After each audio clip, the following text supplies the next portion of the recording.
Здравствуйте, дорогие друзья! Поговорим о кашле.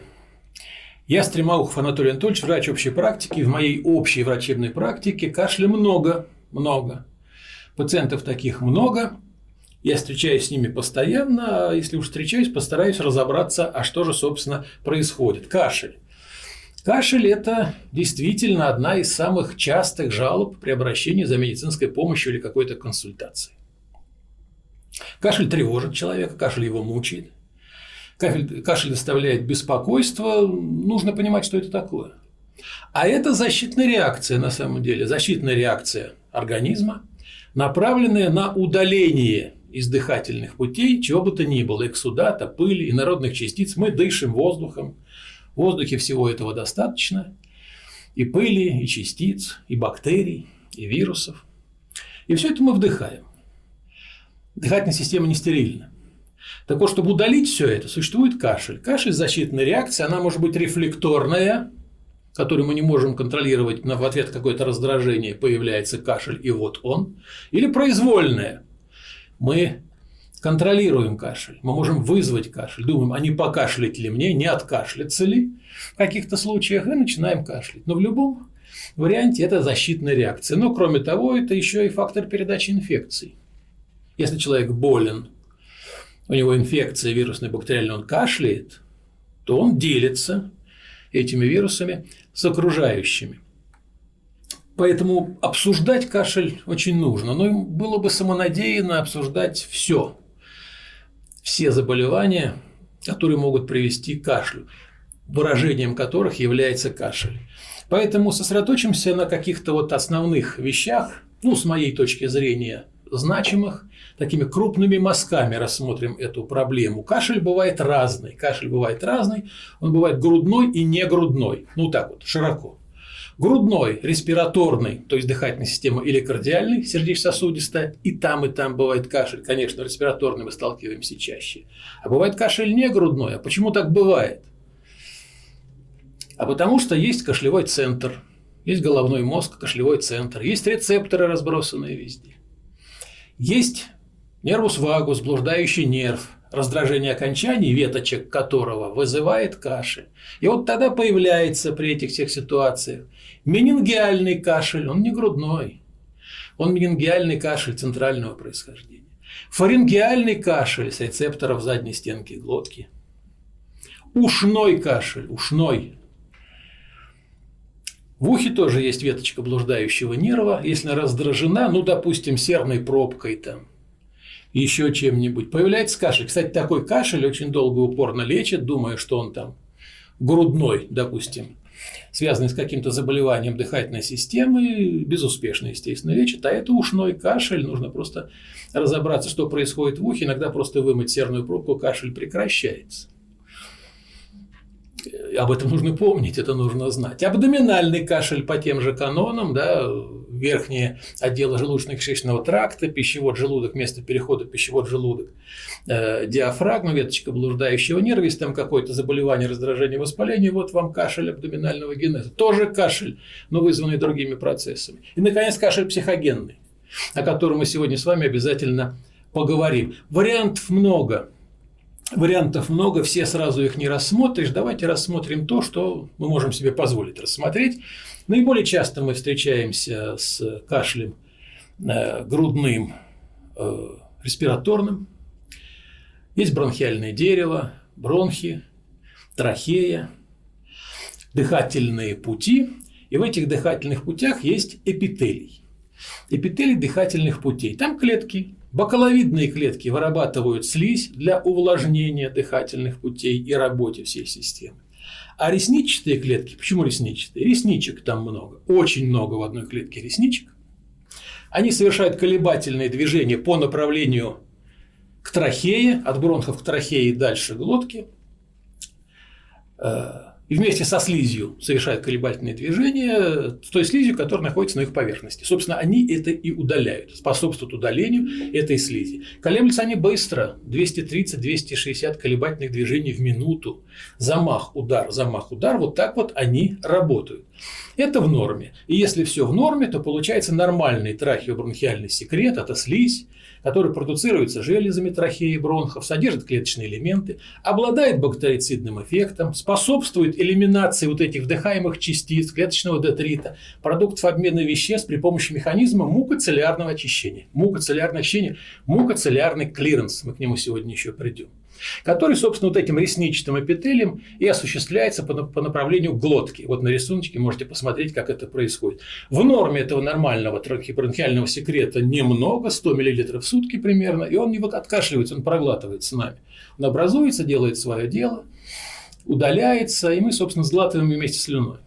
Это в норме. А если не в норме, то это уже называется не трахеобронхиальный секрет, это называется мокрота.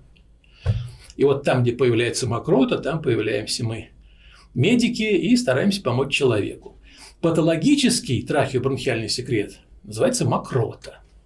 И мокроты может быть разное количество. Ее может быть мало, всего несколько миллилитров. Ее может быть очень много, до 1,5 литра в сутки полным ртом мокрота может идти. И чтобы это было, вот чтобы была мокрота, нужно, чтобы было воспаление и вязкая слизь. Собственно, вот меняет свои свойства этот секрет, появляется мокрота, и мы, собственно, вот и ориентируемся на эту мокроту, когда ставим диагноз того или иного заболевания. Потому что мокрота может быть разной, очень разной. Ну, во-первых, много-мало и разная по цвету, структуре и так далее.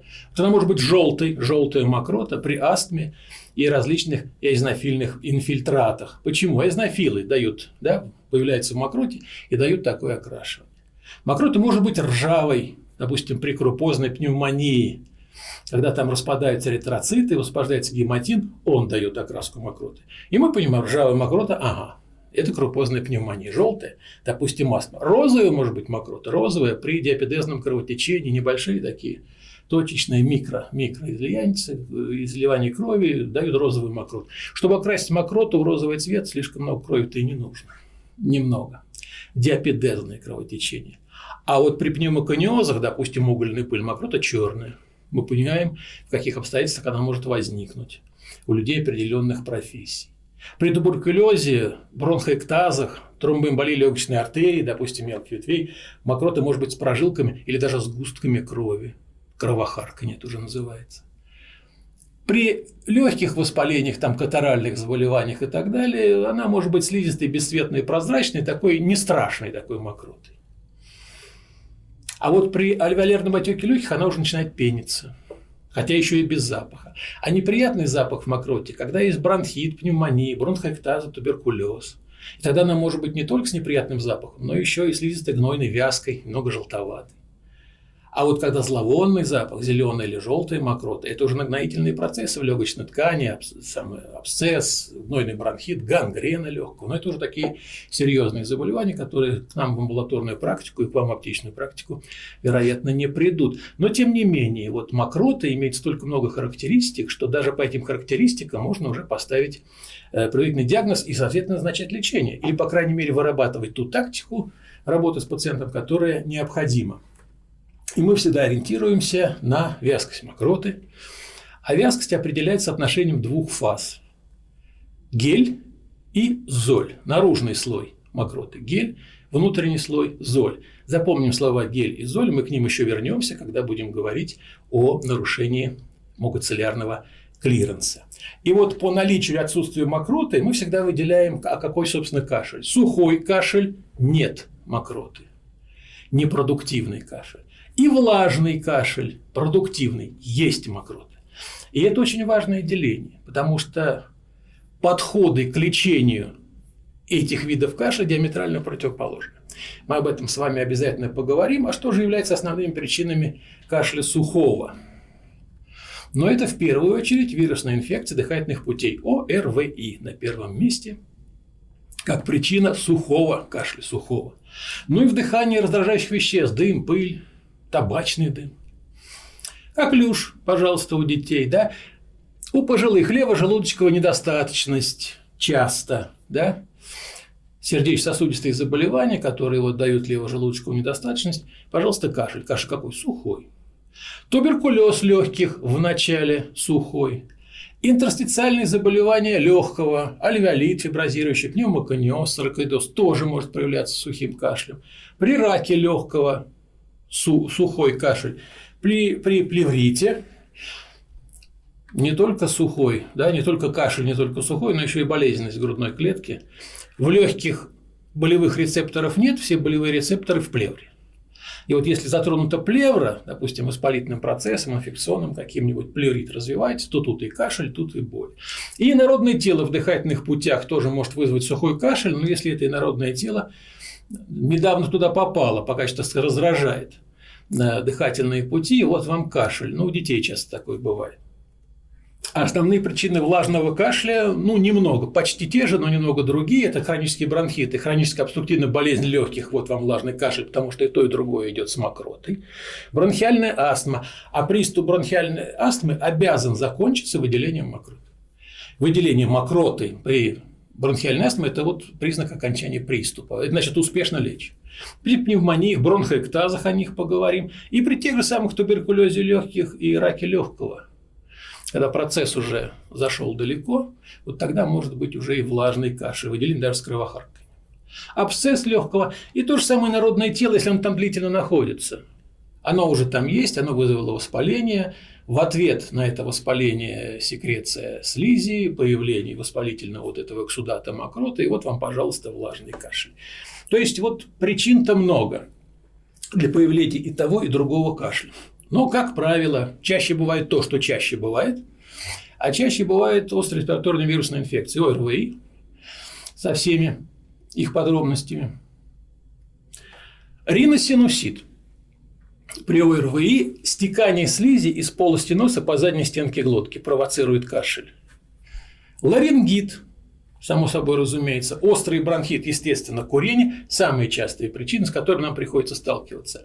Если мы говорим не о кратковременном кашле, недавно возникшем, и вот он только есть, а длительном кашле, который уже беспокоит пациента довольно давно, это хронический бронхит. Вообще при хроническом бронхите длительность кашля – это диагностический критерий. Мы можем ставить диагноз хронического бронхита только тогда, когда кашель не меньше 3 месяцев в году. Согласитесь, это много. Не подряд, допустим, да, но 3 месяца в год суммарно человек кашляет. Хронический бронхит. У курильщиков часто бывает. И лекарственные препараты, провоцирующие кашель. Это всем известные ингибиторы АПФ. Это побочный эффект этих замечательных препаратов, но вот, к сожалению, бывает у некоторых пациентов и так. И тогда мы вынуждены заменять этот препарат на препараты аналогичные, но не обладающие такими свойствами, как вот вызывать кашель или покашливание такое. Это, кстати, порошки для ингаляции тоже. Вот. Есть некоторые средства, порошки для ингаляции при астме той же самой, которые сами по себе могут вызвать кашель. Не потому, что заболевание, да. Мне некоторые пациенты на это жаловались, говорят, мне назначили там такой-то лекарственный препарат в порошках для ингаляции, а я ингалирую и закашливаюсь. Не очень хорошо, конечно, получается. Это как правило. Иногда причина кашля может быть из-за гастроэзофагеального рефлюкса или каких-то психических нарушений. Об этом тоже поговорим.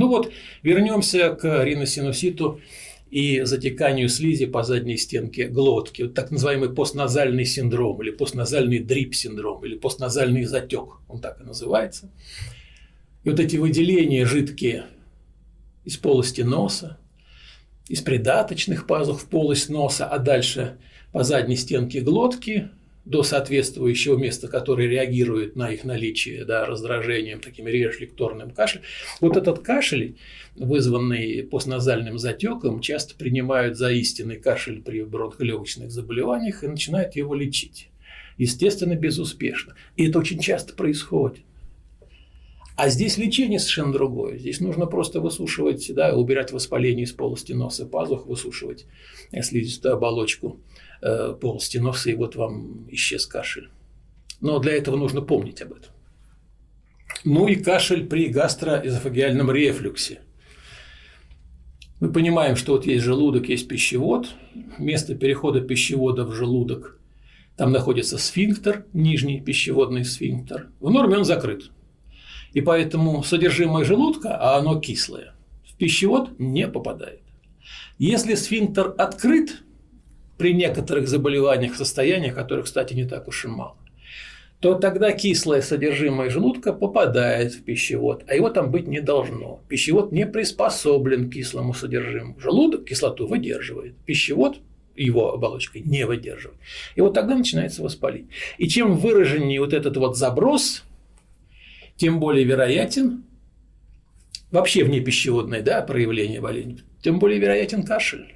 Потому что кроме нижнего сфинктера пищеводного есть еще и верхний сфинктер, и если он тоже несостоятелен, это содержимое, допустим, когда человек лежит или при каких-то других обстоятельствах слишком низко наклонился, допустим, забрасывается еще выше до уровня глотки, а иногда до уровня носа глотки, тогда возникает кашель.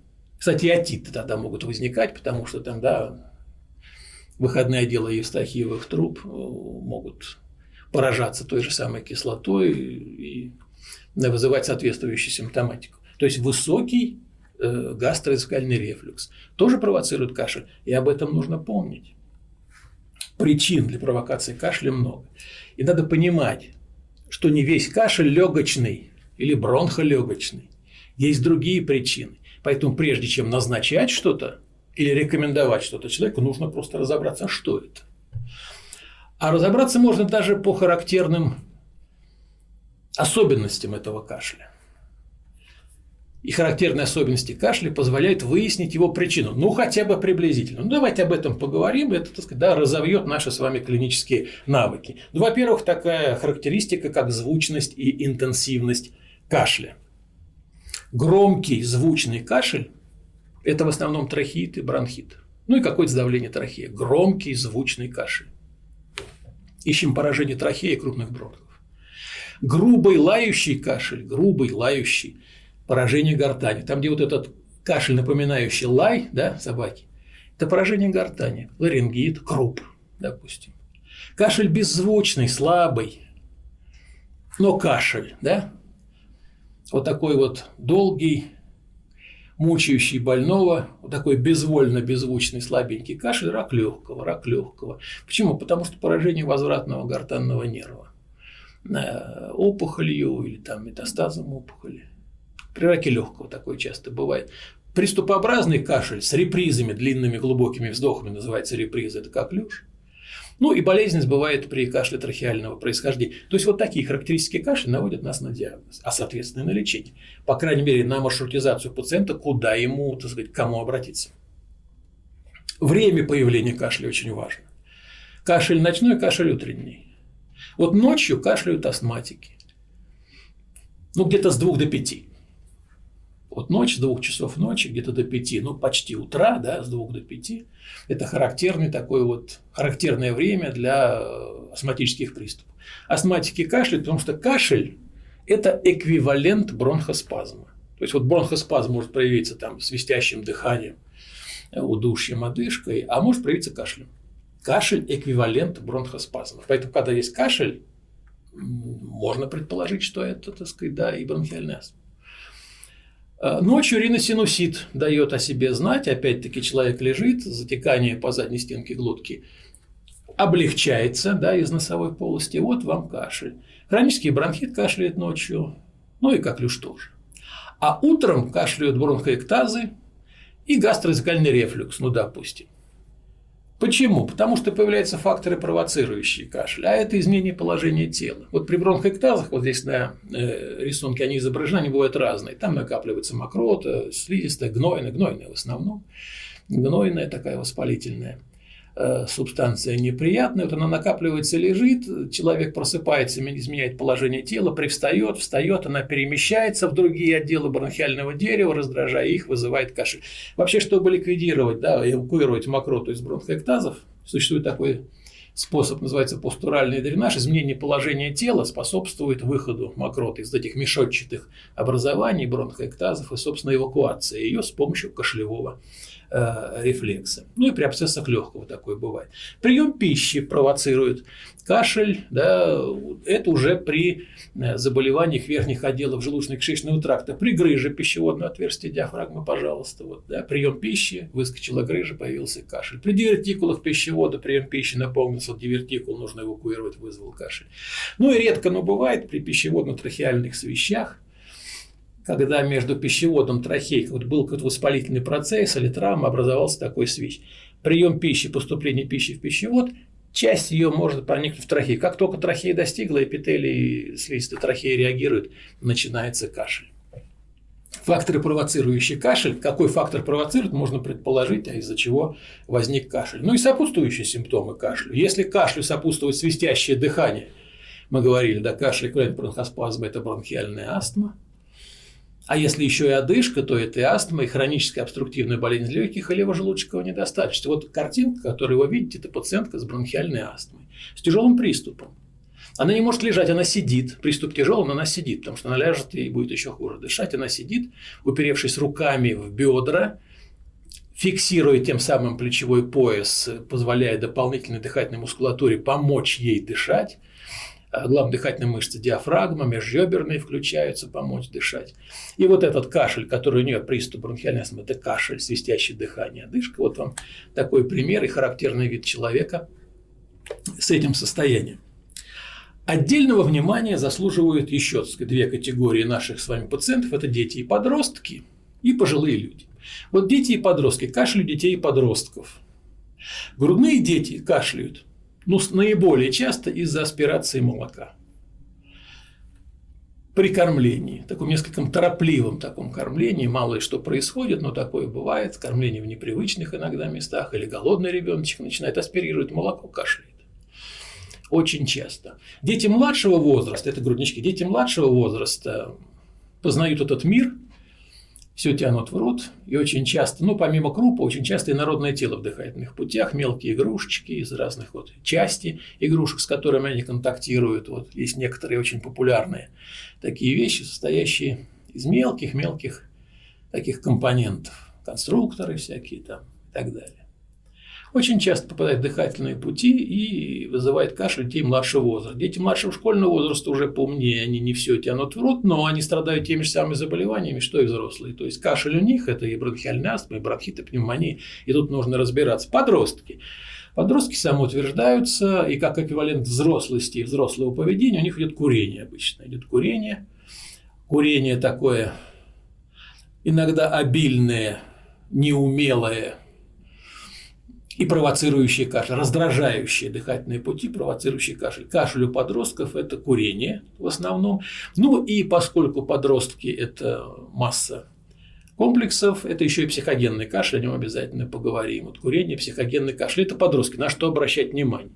Согласитесь, что вот кашель как симптом, вот давайте что-то его полечим, в этих ситуациях не требует тех привычных методов нам лечения, медикаментозного, препаратами, влияющими на кашель, для того, чтобы справиться с этой ситуацией. Здесь совершенно другие ситуации. А кашель внешне, казалось бы, тот же.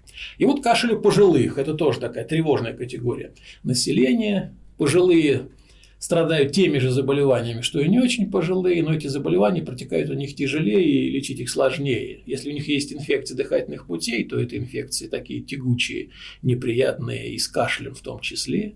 Если уж у них бронхит, то обычно застарелый, и это кашель. Если у них заболевание сердца, а это очень часто, сердечно-сосудистые заболевания с развитием левожелудочковой недостаточности, это тоже кашель, там по малому кругу. Ну и не пропустить, вот специально выделяю рак легкого, вот на картиночке, на рентгене, рак легкого, поэтому если пожилой человек закашлялся, особенно так долго, тягуче, беззвучно и слабо, то это может быть рак легкого. Не часто не каждый день встречается, но помнить об этом нужно. Поэтому, если кто-то из ваших знакомых, родных, близких, не дай бог, конечно, чтобы такое было, так ушки надо держать настороже. Или кто-то обратился к вам за консультацией. Мы же с вами в медицине работаем, всякое бывает. Это вот такие контингенты пациентов. Ну и, наконец, то, что я вам обещал поговорить о психогенном, он же нейрогенный кашель. Это очень интересная штука. Это тоже кашель. Это тоже кашель, и внешне он такой же, как и при каких-то, допустим, заболеваниях, но к заболеваниям он не относится, он психогенный. Ситуационный иногда такое нервическое покашливание. Ну, вариант такого нестрашного нервического покашливания – это там на экзамене кто-нибудь покашляет при ответе на вопрос, замнется немножечко. Перед началом спектакля в театре, перед открытием занавеса, сидит полный зал, все замерли в предвкушении. Если кто-нибудь покашлял, то обычно кашель проходит через весь зал, каждый покашляет. Такое нервическое, срабатывает вот этот рефлекторный механизм. Но это не страшно. А вот если такой действительно развернутая картина психогенного кашля, а этот кашель, как правило, сухой, громкий, напоминающий крик диких гусей, очень своеобразный звук, крик диких гусей. Или звук можно сравнить, вы знаете, большое начальство иногда едет на машинах с такими своеобразными сиренами, такими крякалками, да, вот эти крякают, тут дикие гуси. Вот эта крякающая сирена на машинах там полицейских, начальственных, на скорой помощи иногда машины. Вот эти вот крякающие звуки, это как раз вот напоминают это психогенный, он же нейрогенный кашель. Когда появляется? Когда есть переутомление, когда есть стресс, когда есть волнение перед каким-то мероприятием или еще чем-нибудь. В общем, когда есть эмоциональная окраска. Потому что при всем этом, когда это есть, активность нервной системы проявляется, выбрасывается адреналин, возбуждается кашлевой центр, и вот вам кашель. Но кашель не органической природы. Вот если была органическая природа, то, допустим, эти пациенты плохо спят. Мы с вами говорили, ночь, утро, да, проявляется кашель. А вот психогенный кашель никого ночью не беспокоит. Все успокаивается, человек спит, все, сон у пациента с психогенным кашлем не нарушается. Поэтому главный вопрос: вы ночью спите, не кашляете? Не, ночью не кашляю, все нормально. А когда вот уже начинается утро, там днем, там на работу прихожу, вот кашлять начинаю. Стоит подумать, не психогенный ли кашель. Но такие пациенты часто наблюдаются у терапевтов, пульмонологов с диагнозами бронхолегочных заболеваний, хронический бронхит, бронхиальная астма, лечение получают по этому поводу, а лечение неэффективно, потому что кашель другой природы. Вот, допустим, психогенный кашель. Еще есть один кашлевой такой синдром, очень интересно, о нем часто забывают, но он есть. Это кашлево-обморочный синдром, еще называется синдром Шарко. Кашлево-обморочный синдром – это функциональная патология, органики, как правило, нету, непосредственно с органами дыхания, с повреждением их, да, с заболеванием не связано, но представляет собой достаточно такую яркую клиническую картину. А это потеря сознания на высоте приступа кашля. Закашлялся человек и потерял сознание. Не на час, не на два, там, на несколько секунд иногда. Но, так сказать, да, выпал в осадок в это время. И важную роль здесь играет, опять-таки, стимуляция рецепторной системы, блуждающий нерв, каротидный синус. Много формаций, в основном, так сказать, да, в центральной нервной системе, которые за это могут быть ответственны. Но что характерно? Как правило, люди вот с этим видом кашля – это мужчины, старше 40 лет, курильщики с ожирением. И вот эти курящие полные, да, мужчины громко смеются и громко тяжело кашляют. Вот такой громкий смех и громкий кашель у мужчины старше 40, курильщика с ожирением, может привести к кашлево-обморочному синдрому. На высоте кашля они теряют сознание, кратковременный обморок, может даже иногда судорожные подергивания. При этом наблюдается при таком массивном кашле цианоз лица, набухание шейных вен. В общем, угрожающий такой устрашающий вид принимает. Окружающий, да и сам пациент очень пугается этого, а его родственники тем более. Вот это кашлево-обморочный синдром, о котором тоже нужно помнить, это тоже кашель, и бороться с ним, а как? Отказываться от курения и начинать худеть, собственно. Других способов при этом нету. Ну и проверить на то, что нет ли там еще каких-то дополнительных факторов, которые могут к этому кашлево-обморочному синдрому привести. Таким образом, мы с вами видим, что кашель, ну, это такая многоликое такое явление, и работать с ним нужно очень аккуратненько. Но мы с вами в наших иногда условиях стесненных, ну, допустим, моих побольше возможностей, ваших поменьше, мы работаем с кашлем, который нужно как-то охарактеризовать. И мы его характеризуем как сухой и влажный. Помните, мы об этом говорили? И как раз на этом основаны принципы работы с кашлем. Сухой он или влажный? Вы спрашиваете об этом у пациента, у того, кто обратился к вам за консультацией, сухой или влажный. Потому что принципы какие? Сухой кашель мы подавляем, его не должно быть. А влажному кашлю мы помогаем. Сухой подавляем, влажному помогаем. Примеры. по поводу сухого кашля. Вот есть такая штука, называется трахеобронхиальная дискинезия. Человек переносит или перенес острое респираторное вирусное заболевание, инфекцию. Там поражается слизистая оболочка дыхательных путей. Вот вирусом поражаются эти клеточные массивы, там просто вот участки воспаленной, раздраженной, поврежденной слизистой оболочки дыхательных путей. И там значительно пониженный порог возбудимости рецепторной части этой оболочки, в основном в мембранозной части трахеи. Трахея представлена хрящевыми полукольцами, такой мембранозной частью, которая с той стороны переникает пищевод. Вот эта мембранозная часть поражается, и ее воспаление, ее колебания при дыхании и кашле издает такой характерный, несколько дребезжащий такой звук. Называется он трахеобронхиальная дискинезия или астматическая дискинезия. Основным проявлением является кашель. И человек, только что перенесший ОРВИ, вроде все нормально, ничего больше из носа не течет, горло не болит, там уши не болят, температура нормальная, а кашель есть. И вот он приходит к врачу, к вам приходит, говорит: я вот вроде переболел, а вот кашель остался, дайте мне что-нибудь такое, чтобы я вот как откашлялся как следует. И потом, значит, об этом забыл. Не получится так, потому что кашель в этих случаях сухой, обусловленный поражением слизистой. Каждый кашлевой толчок последующий еще больше повреждает эту уже поврежденную слизистую оболочку. Вот в чем дело. И стимуляция этого кашля ни в коем случае не нужна. Ни в коем случае не нужна. Потому что кашель затянется надолго и приведет к не очень не фатальным, но нехорошим последствиям. А самым частым, и вот я тут подчеркиваю, посмотрите, да, самым частым и ошибочным решением является рекомендация назначения таким пациентам отхаркивающих препаратов вместо противокашлевых.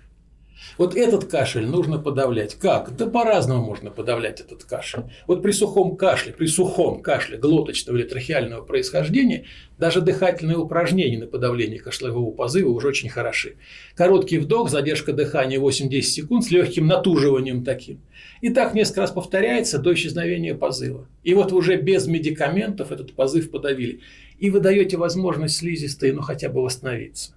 Не раскашливаете ее еще раз. Ну, а если это не получается, или получается не всегда, а это нужно использовать, то противокашлевые средства в режиме постоянного использования, вот бутумират, допустим, да, бутумират в виде капель для детей, в виде сиропа для детей взрослых, в разных дозировках, там мерные колпачки, пожалуйста, употребляйте для того, чтобы этот кашель подавить. Вот сухой кашель нужно подавлять. Влажный кашель. Хроническая обструктивная болезнь легких, например, вот как у этой пациентки, пожилая, очень милая женщина, в раннем детстве получила травму позвоночника, упала. Перенесла несколько операций, удаление нескольких ребер, резекцию лопатки. И вот такая деформация грудной клетки. Согласитесь, вот легочные поля, вот это вот легкие, да, не очень деформированные, а легкие плохо дышат. И у нее достаточно тяжелая хроническая обструктивная болезнь легких, при которых вот в этих вот плохо дышащих легких, плохо очищаемом бронхиальном дереве скапливается большое количество вязкого секрета, который нужно эвакуировать. И вот тут мы возвращаемся к самому золю и гелю, о которых говорили. Ведущую роль в этом играет нарушение мукоциллярного транспорта. Почему? Потому что уменьшается фаза золя и утолщается фаза геля. Золь-фаза уменьшается, гель-фаза увеличивается, мукоциллярный транспорт просто замедляется или останавливается, и все те компоненты слизи, которые находятся, а это и пыль, а это и микробы, любые другие какие-то вещества, должны эвакуироваться, этого не происходит. Подключаются медиаторы воспаления, вот вам выраженное воспаление в бронхиальном дереве, вот вам бронхит, и вот вам хроническая обструктивная болезнь легких. Удалять надо. А почему золь и гель влияют так на это обстоятельство? Потому что золь – это секрет желез, трансудат, межклеточная жидкость, напоминает по вязкости плазму и содержит массу биологически активных веществ, которые там нужны. Но именно в этом слое золи реснички мерцательного эпителия совершают свои колебательные движения. Замах, удар, замах, удар, замах, удар. Очень часто. Вот он продвигает это все. И передает эту кинетическую энергию, вот этот замах, удар, наружному слою трахеобронхиального секрета. А наружный слой – это гель. Он более вязкий, в нем много всяких компонентов. нужных для защиты организма. Это гликопротеины, альбумин, лизоцим, антитрипсин, сурфактанты, иммуноглобулина и так далее. И вот перемещение геля, в котором вот эти вот и комочки слизи, осевшие микроорганизмы, чужеродные частицы нужно эвакуировать, во-первых, чтобы золь-фаза хорошо работала, а во-вторых, чтобы гель-фаза была настолько нужной консистенции, чтобы ее можно было эвакуировать, так сказать, по направлению глотки, а потом откашлять, выплюнуть и так далее. А это становится только возможным после разрыва поперечных дисульфидных связей между находящимися там гликопротеидами. Вот так это выглядит. Вот дисульфидные связи, вот гликопротеиды с дисульфидными связями, вот они разорваны. Разрыв дисульфидных мостиков. Чтобы это произошло, нужно порекомендовать определенный лекарственный препарат, потому что без этого вот эта вязкая субстанция, она просто не выйдет. И там будет развиваться патологический процесс. А таких препаратов мы знаем с вами много. Это мукоактивные препараты. Мукоактивные препараты, одни действуют преимущественно на гель-слой, другие преимущественно на золь-слой. Некоторые препараты стимулируют мукоцеллярный клиренс, очищение. Мы эти препараты знаем. Это муколитики, мукокинетики, мукорегуляторы. Мы любим муколитики, допустим, ацетилцистеин или эрдостеин.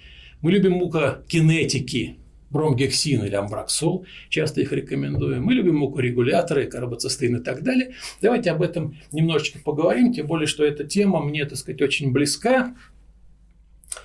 Потому что лет 30, а то и больше назад, это вот начало 90-х, непростые годы, но, тем не менее, в нашу страну стали поступать препараты такого вот разнообразные лекарственные вещества, в том числе и препараты вот этой группы, и мне приходилось тогда еще молодому доктору заниматься клинической апробацией этих препаратов перед тем, как они будут зарегистрированы у нас и, так сказать, доступны в аптечной сети. Я этим много занимался, поэтому я эти препараты люблю использовать, когда это нужно. Ну и хочу поделиться с вами некоторыми наблюдениями по этому поводу. Амбраксол. Амбраксол – замечательный препарат, способствует нормализации функций секреторных клеток и мерцательного эпителия слизистой бронхи. Восстанавливает эффективный уровень мукоцеллярного транспорта, способствует выделению мокроты. Назначаем его и ждем от него положительного эффекта. Так, собственно, и происходит. Бромгексин. Бромгексин препарат тоже хороший, он принимается внутрь, и из бромгексина образуется амбраксол. Да? А амбраксол делает то же самое, уменьшает вязкость секрета бронхиальных желез, восстанавливает мукоцеллярный клиренс, стимулирует синтез эндогенного сурфактанта, способствует очищению дыхательных путей. Учитывая то, что, сказать, бромгексин как бы предшественник амбраксол, бромгексин препарат очень хороший, но амбраксол можно назначать в дозировках и кратности, которые вот, рекомендуются инструкцией препарата. А бромгексин лучше сразу назначать с максимально разрешенных количествах, потому что ему нужно еще, так сказать, да, вработаться в эту систему, поэтому в начале лечения бромгексина назначаете много, в пределах дозволенного, да, сразу максимально. Потом можете потихонечку идти. Но сначала нужно его назначать, так сказать, щедрой рукой. Тогда он хорошо сработает, и, собственно, все это приведет к желаемым результатам. Карбоцистеин. Карбоцистеин снижает вязкость бронхиального секрета и отделяемость придаточных пазух носа, кстати, тоже для того, чтобы ликвидировать это. Облегчает отхождение мокроты и слизи, уменьшает кашель, замечательный препарат, регенерирует слизистую оболочку, нормализует структуру и деятельность ресничного эпителия, что, собственно, нам от него и нужно, и восстанавливает защитные свойства слизистой. Любимый нами, мной, по крайней мере, ацетилцистеин, очень много с ним работал.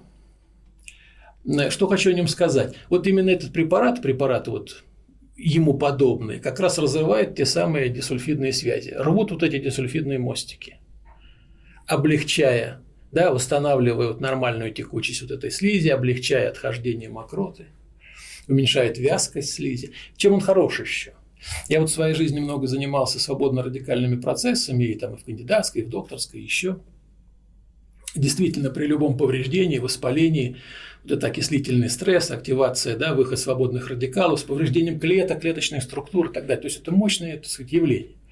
Так вот, ацетилцистеин, помимо всего прочего, еще и защищает клетки от повреждающего действия свободных радикалов. Почему? Он проникает внутрь клетки, через ряд превращений он становится глютатионом. Синтезируется глютатион, а это уже высокоактивный пептид, антиоксидант, цитопротектор, защищающий клетки, который, собственно, вот эти свободные радикалы и токсины устраняет. Это очень немаловажное обстоятельство при лечении многих бронхолегочных заболеваний, бронхиты, астмы и так далее, которые тоже проявляются вот таким кашлем. Поэтому вот эта линейка препаратов будет, достаточно, так сказать, да, во-первых, востребована пациентам, во-вторых, осмысленно вами, что за этим действительно стоят очень неплохие клинические результаты. Но если уж пациент приходит к вам за консультацией и говорит некоторые вещи, которые могут вызвать тревогу, существует система таких красных флагов. И вы рекомендуете пациенту обратиться к врачу в медицинское учреждение, к врачу, если длительность кашля больше недели. Вот если только закашлялся, ладно. А если уже недели и больше, то это уже не очень хорошо. Уточни-ка у врача, что это такое. Кашель, допустим, у человека интенсивный, с продолжительными приступами. Вот закашлялся и долго не может остановиться. Долго-долго. Выматывающий такой кашель. Обратитесь к врачу, говорите вы ему.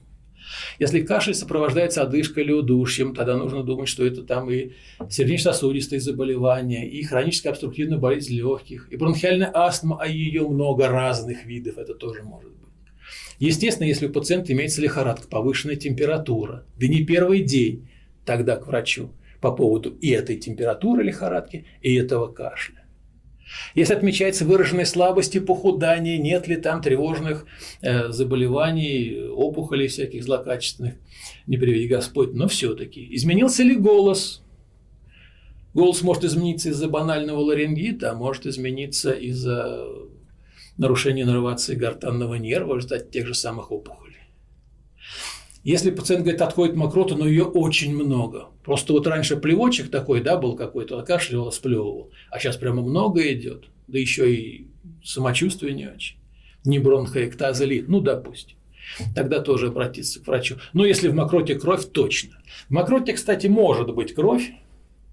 И в слюне, кстати, тоже может быть кровь. Вы вспомните те самые ситуации еще у нас в памяти с новой коронавирусной инфекцией COVID-19. Одним из основных проявлений этой инфекции был кашель. Долгий, мучительный, надсадный, сухой. Но он был такой вот мучительный, что сосудики некоторые в верхних отделах рвались и давали вот эту слюну, которую все-таки сплевывал пациент. Такие вот прожилки крови. И мне говорят, ой, слушайте, смотрите, кровь в мокроте. Во-первых, не в мокроте, а в слюне. И вот это, кстати, тот самый случай, когда кашель нужно подавлять, а не стимулировать. Это к вопросу о сухом кашле, который нужно всегда подавлять. И в слюне, в том, что сплевывает человек, ему кажется, что это мокрота, но на самом деле это слюна, там прожилки крови. Очень много таких пациентов было у меня, и я успокаивал пациента, во-первых, что это надо подавить кашель, вылечить основное заболевание, естественно, подавить кашель, и это все пройдет. Но вы в ваших условиях должны все-таки рекомендовать обратиться к врачу, не если в кровь выделяется, то уже, так сказать, да, это уже выходит из зоны вашей ответственности, и нужно обратиться к медицинскому работнику. Подводя итог, кашля много, кашель разный. Кашель зависит от того, в результате чего он возник, и лечение кашля от этого же зависит. В любом случае, лечение кашля – это не лечение симптома, это лечение заболевания, которое вызвало кашель. А лечение заболеваний может достигаться разными путями. И мы с вами перечислили много разных заболеваний, каждому из которых нужно подходить индивидуально.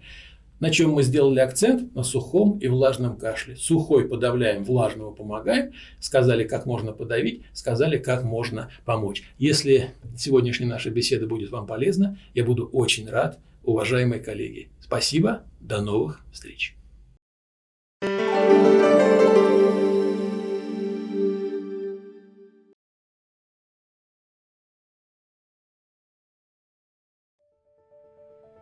Ассоциация Cyrano рада представить новое мобильное приложение. Все возможности образовательного портала теперь в новом формате на экране вашего телефона. Вы можете настроить личный профиль и получать уведомления о предстоящих конференциях и вебинарах. С удобным календарем легко выбрать интересующее вас мероприятие и зарегистрироваться на него. У вас появится возможность собрать свою библиотеку полезной информации. Приложение уже доступно в App Store и Google Play. С мобильным сервисом Cyrano образование станет ближе и удобнее.